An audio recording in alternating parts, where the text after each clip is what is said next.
પૂરું. જય માતાજી મિત્રો. સીતારામ.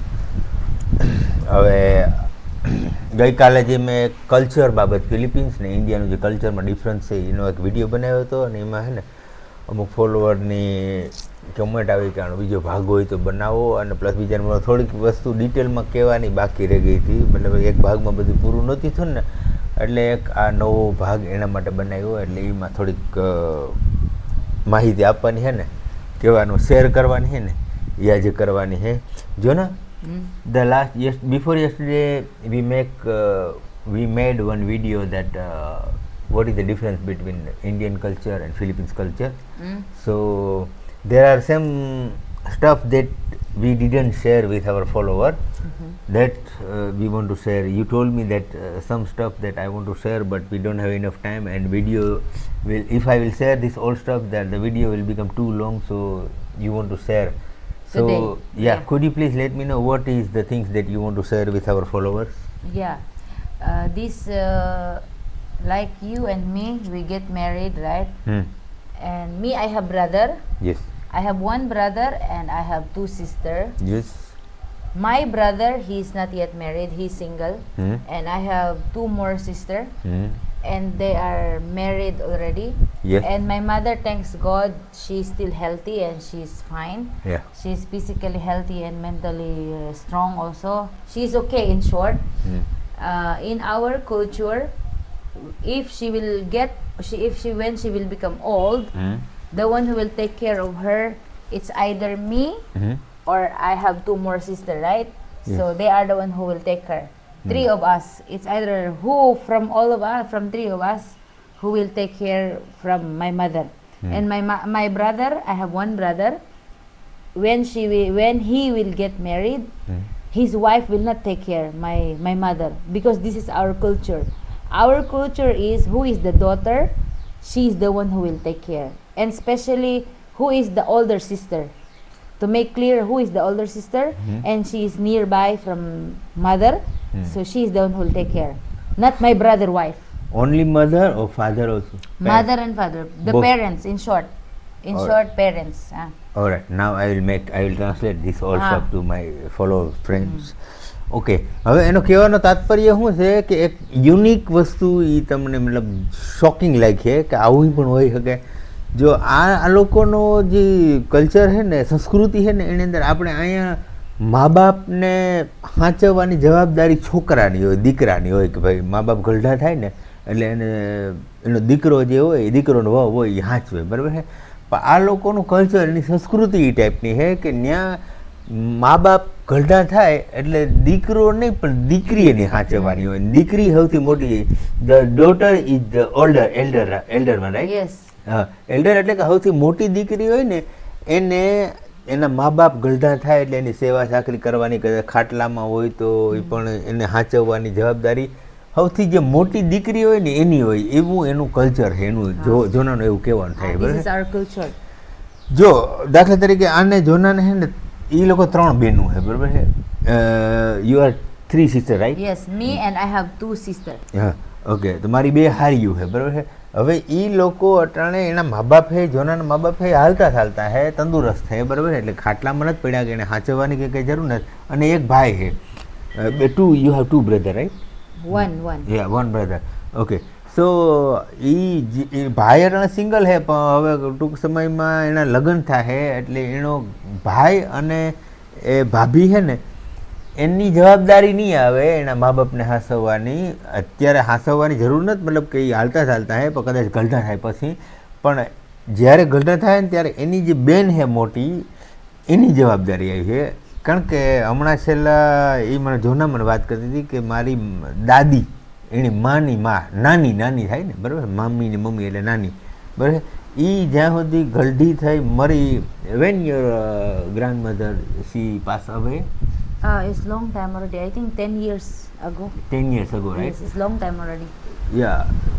So her grandmother, એની જે નાની હતી 10 વર્ષ પહેલાં ઓફ થઈ ગઈ. એ કે મને સાંભળે 10 વર્ષ પહેલાં જે ઓફ થઈ ગઈ ને ત્યાં સુધી મારી મા ભેગી મારી My mother, માની she take care. My mother, she take care my grandmother Yeah. until she's alive. When she die, so finish.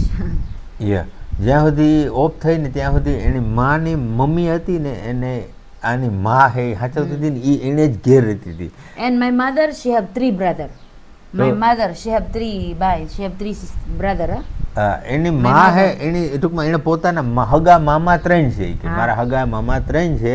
તો એ 3 મામા કે મામીઓની કોઈ જાતની જવાબદારી જ નહીં રહી. એને કોઈ કહે નહીં, કારણ કે આપણે અહીંયા જો છોકરો હોય એ એના ભેગી મારી જાગે મારો જ દાખલો દે હાલો ને કે મારો જ દાખલો દે કે હું મારી બેન હે બરાબર એ હારે છે એની કાં કે ભાઈ મારી માને હાસે તારે હાસવાની હોય. તો મને ગામ આખું કહે કે ભરત તું દીકરો હે ને તારી માની ને તારા બાપની ને મારું બાપુજી તો ઓફ થાય કે મારી માં હે બરાબર તો મારી માની ઉન્યા કાં કે હવે તારે જ ફોરેવર આને કાયમ માટે રાખવાની છે. તો મને કહે ગામ કે ભાઈ આ ભરત આ રીતના થોડું સારું લાગે, તારી માને તારે રોટલો દેવો જોઈએ, તારે ધ્યાન રાખવું જોઈએ, તારી જોનાની ફરજ આવે બરાબર. પણ ત્યાં જો એને કોઈ કહે જ નહીં, કારણ કે એનું સંસ્કૃતિ જ એ ટાઈપનું, એનું કલ્ચર જ એ ટાઈપનું છે કે ભાઈ તમારે મા બાપ ગલડા થાય એટલે સૌથી મોટી દીકરી હોય ને એની જિમ્મેદારી આવે, એની લાઈફ ટાઈમ હાંસવવાની, મરે ત્યાં સુધી એની સેવા ચાકરી કરવાની, ખાટલામાં પડે તો એને નવરાવા ધોવરાવા ખવડાવવા પીવડાવવા બધી જવાબદારી એની. એને હગા 3 મામા હે પણ મામા 3 ને 3 મામીઓ એને કોઈ જાતની જવાબદારી જ નહીં મા બાપની. અને એને કોઈ કહે નહીં, કારણ કે એની મતલબ એનું કલ્ચર જ એ ટાઈપનું, એની સંસ્કૃતિ એ ટાઈપની, એનું પહેલેથી વર્ષોથી એ જ વ્યૂ આવે કે ભાઈ જો મા બાપ હોય એને હાંસવવાની જવાબદારી સૌથી મોટી દીકરીની. Yeah, so now I adopt the Indian culture and I left my culture. એની આ એક મોટામાં મોટી વસ્તુ જોનાનું કહેવાનો મતલબ એ છે કે મોટામાં મોટી વસ્તુ મેં કોમ્પ્રોમાઇઝ કરી અને મતલબ મને આવે ને અજીબ લાગતું હતું એ આ વસ્તુ લાગતી હતી કે આ મા બાપની સેવા છે એ દીકરાને કરવાની હોય. પછી મેં જોનાને ખબર ન હોય આ આવ્યા પછી મેં એને સમજાવ્યું, મેં કીધું જો ને વરસથી પહેલાં 1.5 વર્ષ થયું આ આવી ત્યારે મેં કીધું જો મારી માં છે ને એની સંભાળવાની જવાબ મને આ ખબર હતી, કારણ કે અમે મલેશિયામાં 10 વર્ષનું અમારું લગ્ન જીવન છે બરાબર છે. તો 10 વર્ષ સુધી અમે ભેગા રહ્યા હતા, તો એકાબીજાના કલ્ચર વિશે વાતું કરતા હોય, કઈ રીતના હોય કઈ રીતના ન હોય, કામ આ તે વાર તહેવાર ફલાણું ઢીકણું સંસ્કૃતિ બધી ડિસ્કસ કરતા હોય. એટલે મને ખબર હતી આ લોકોની સંસ્કૃતિ આવું હોય કે આમાં મા બાપની જિમ્મેદારી છોકરીની હોય. પણ મેં એને કીધેલ જ હતું, મેં કીધું જો અમારે છે ને એવું હોય કે મમ્મી પપ્પા હોય એ ગલઢા થાય એટલે એને હાંસવવાની જવાબદારી દીકરાની જ હોય બરાબર. એક દીકરો હોય કે 2 દીકરા હોય કે પછી એમાંથી 3 દીકરા હોય, જેમાંથી જે યોગ્ય લાગે ને જ્યાં મા બાપની જ્યાં રહેવું હોય ત્યાં એને સાચવવાની જવાબદારી એની હોય. એટલે પછી એની એડપ્ટ કરી લીધું, એક્સેપ્ટ કરી લીધું કે નો પ્રોબ્લેમ. આપણી હવે અત્યારે ભારત દેશમાં છે ને ભારતની જે સંસ્કૃતિ હોય આપણે રિસ્પેક્ટ કરવી પડે અને એ એક્સેપ્ટ કરવી પડે. એટલે એની હસતા મોઢે એક્સેપ્ટ કરી લીધું અને ભગવાનની દયાથી મારી માની સેવાય હારામાં હારી કરે છે. એમાં કંઈ ખોટું નથી કે ભાઈ એને મજા નથી આવતી ને ધરારું કરામાં એવું કંઈ નથી, એની રીતે જ કરે છે. હું તો આખો દી ઓફિસે હોય, ટ્યુશન ક્લાસ કરાવતો હોય, ઇઝરાયલના સ્પોકન ઇંગ્લિશના ફલાણું ઢીકડું, તો એની રીતે હાંસવે ખવડાવે પીવડાવે. મારી માનો મગજ ને તો એ કદાચ 2 શબ્દ કહી લઈએ તો સાંભળે લઈએ એટલે કોઈ દુઃખ લાગે નહીં, કારણ કે આ દુઃખ તો ન લાગે, એ કંઈ સમજે નહીં બરાબર. મારી માં ગુજરાતીમાં ગાડી દે તો આ તે મોઢે જે જવાબ દેતી હોય, કારણ કે એને કંઈ ખબર પડે નહીં. મેં બહુ જેટલી જરૂર પડે એટલું જ શીખવાડ્યું હે, એથી વધારે શીખવાડ્યું ને શીખવાડ્યું તો હાહુમાં ડખા થાય ને ડખા થાય. એટલે મારે આમાં કઈ લાઈન લેવી મને કંઈ ખબર ન પડે, એટલે મેં આમાં બધી હેરખું લેવલમાં કરી જ રાખ્યું કે આપણે જેટલી જરૂર પડે ને એટલું શીખવાડવાનું છે. Okay, vote else you want to share with our followers? Yeah, and one more thing we want to make clear that do you know that before I came to you in Malaysia, I have blessing from my mother. She allowed me to marry you and your mom also. She allow you to marry me, right? We want to tell to our followers. In short, if Yes. what you are going to tell is if your parents have blessing, you will be happy in your married life, right? Yeah. So it's like that. જોનાનો કહેવાનો તાત્પર્ય એક ઈ પણ હે કે મારું એવું માનવું છે કે આપણા મા બાપની ખુશીથી આપણે લગ્ન કરીએ બરાબર, મા બાપની પરવાનગીથી આપણે લગ્ન કરીએ તો આપણે લાઈફની અંદર ખુશ થાય એવું એનું માનવું છે બરાબર છે, દુઃખી ન થાય એમ. કારણ કે મારી માં મલેશિયા આવ્યા હતા બરાબર, મેં એને કીધું હતું, મેં કીધું માં મારે અહીંયા તો તમને ખબર જ છે કે વિઘાન શાહ નહોતા એટલે કોઈ મેરાણી તો દે નહોતું બરાબર છે. એટલે મેં મારી માને કીધું કે માં એક ફિલિપાઇન્સની છોકરી છે અને એ વ્યવસ્થિત માણસ મને લાગે છે, મારે એના લગ્ન કરવાની ઈચ્છા છે, તમે આવો મળ્યો જોવો બરાબર છે, તમે યોગ્ય લાગે ને તમે કહો ને તો મારી ઈચ્છા છે આ છોકરી લગ્ન કરવાની બરાબર છે. તો મારે માને પછી મેં બોલાવ્યા મલેશિયા બરાબર છે અને એ ત્યાં 2 મહિના રોકાણા અને જોનાને મળ્યા. બહુ સમજેતા નહીં, સમજેતા મૂર નહીં પણ હું ટ્રાન્સલેશન કરતો તો બે હાહુન બહુ વાતું કરે એ વીસમાંથી ઇંગ્લિશમાં તો ગુજરાતીમાં હિન્દીમાં તે તો મગજ વ્યવસ્થિત હતું બરાબર છે મારી માનો મગજ વ્યવસ્થિત હતો અને સમજતા હતા અને શારીરિક કંઈ ફિટ હતા તંદુરસ્ત હતા અટાણે તો હાવ આ ડાયાબિટીસને થયું એટલે સિંગલ અડધું નથી રહ્યું શરીર બસ પહેલાં વ્યવસ્થિત હતું એટલે એ લોકોને મેં કીધું આ ટાઈપનો આનો ધર્મ બીજો છે મેં કીધું એ ક્રિશ્ચન છે બરાબર છે આપણે હિન્દુ છે પણ માણસ વ્યવસ્થિત છે તમારી સેવા કરીએ તમને હાસે છે તો મારે આને લગ્ન કરવા તો એ ખુશ હતા મારી માં એણે કીધું કે દીકરા તારી જિંદગી છે તારે તમારી બેન ભેગું રહેવાનું છે મને કંઈ વાંધો નહીં તમે બે ખુશ હોય તો લગ્ન કરો અને એણે માની પણ કહી દીધું હતું કે માં મારે એક છોકરો છે એ મને ગમે છે એનું નામ ભરત છે ઇન્ડિયાનો છે ગુજરાતનો અને અત્યારે મલેશિયામાં કામ કરે છે એ આપણા ધર્મનો નથી બરાબર છે એ હિન્દુ ધર્મનો છે આપણે ક્રિશ્ચન છે પણ માણસ મને વ્યવસ્થિત લાગે ને મારે એને મેરેજ કરવા તમને કંઈ વાંધો ન હોય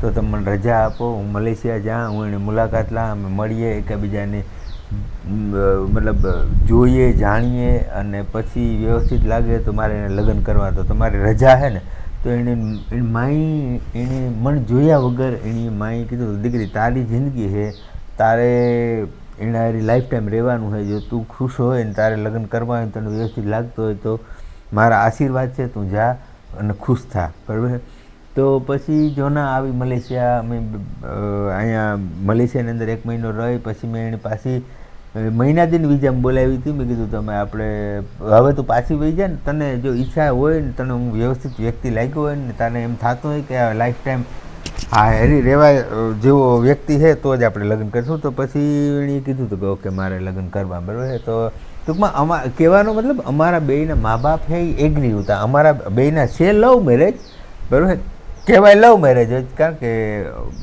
બેયના ધર્મ અલગ છે અમે વિદેશથી લગ્ન કર્યા બરાબર પણ મારા એમ બાપુજી તો હતા નહીં મારી મા ખુશ હતી અને એના મા બાપ ખુશ હતા અને મા બાપની પરવાનગીથી અમારા લગ્ન થયા છે એટલે અમારે હજી સુધીમાં કંઈ વાંધો નથી આવ્યો બરાબર છે બઘડાટી કંઈ બોલી નથી પછી આગળ જતાં ભગવાન કરે ન બોલે તો સારું લગભગ તો નહીં જ બોલે એટલે અટાણે 3 સંતાનોનો પિતા થઈ ગયો અને આ 3 સંતાનોની માતા થઈ ગઈ પણ હજે ભગવાન દયાથી હાલી જાય રામ રાકડો આપણો અને વાંધો નહીં આવે એવી આશા છે okay what else you want to share with our followers food you please tell me even we are love marriage we have blessing from our parents that I already share with our followers that we our parents they are not against with our wedding or marriage they are agree and they are happy yes they are happy what else about education you want to tell something about education in my country English is good in my country and what else you told me that here in India also IT